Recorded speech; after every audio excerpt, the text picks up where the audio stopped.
Hi friends, this is Adam Shoemaker, Rector at St. Stephen's Episcopal Church in Charleston. Happy Wednesday. I'm here to pray with you today using the words of Psalm number 88 as we continue our journey through the Psalms at St. Stephen's. And Psalm number 88 can be found beginning at the top of page 712 in the Book of Common Prayer.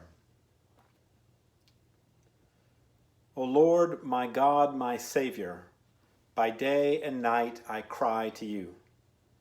Let my prayer enter into your presence.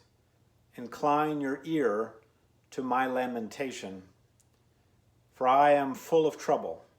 My life is at the brink of the grave. I am counted among those who go down to the pit. I've become like one who has no strength, lost among the dead, like the slain who lie in the grave, whom you remember no more, for they are cut off from your hand.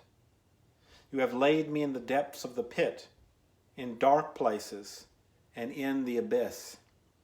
Your anger weighs upon me heavily, and all your great waves overwhelm me. You have put my friends far from me. You have made me to be abhorred by them. I am in prison and cannot get free. My sight has failed me because of trouble. Lord, I have called upon you daily. I have stretched out my hands to you. Do you work wonders for the dead? Will those who have died stand up and give you thanks? Will your loving kindness be declared in the grave, your faithfulness in the land of destruction?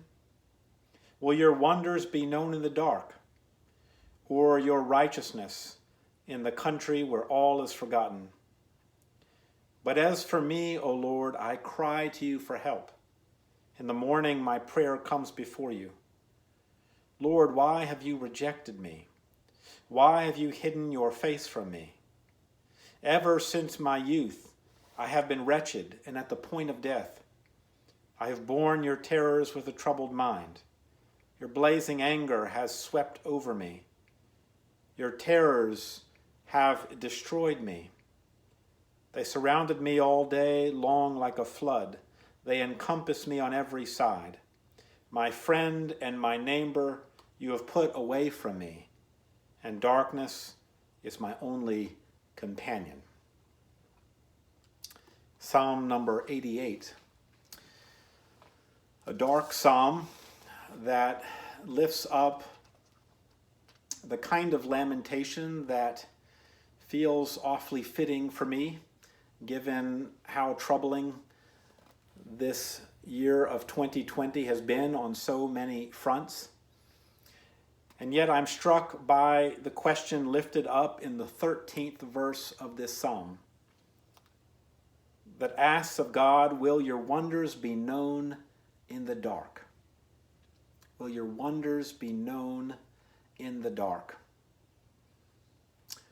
When I was last with you on Monday, I noted that the first candle we light on our Advent wreath traditionally symbolizes hope.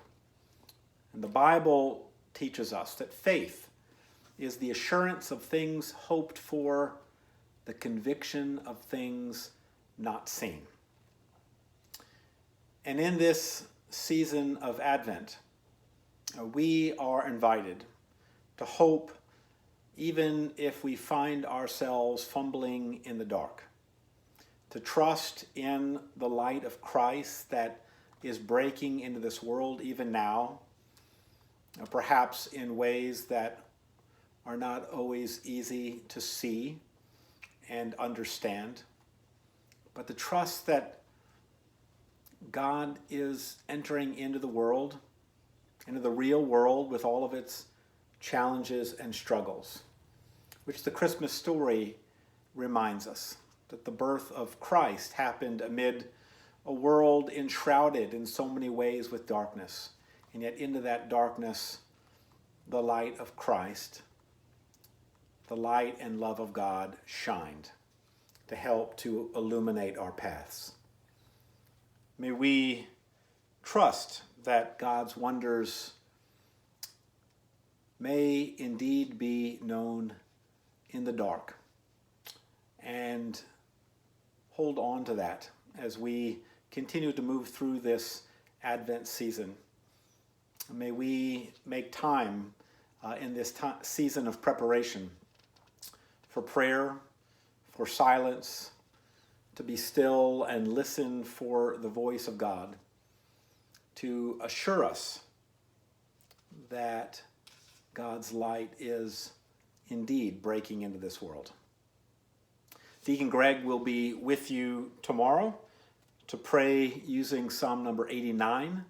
In the meantime, be safe, be well, wear your mask, and you keep the faith.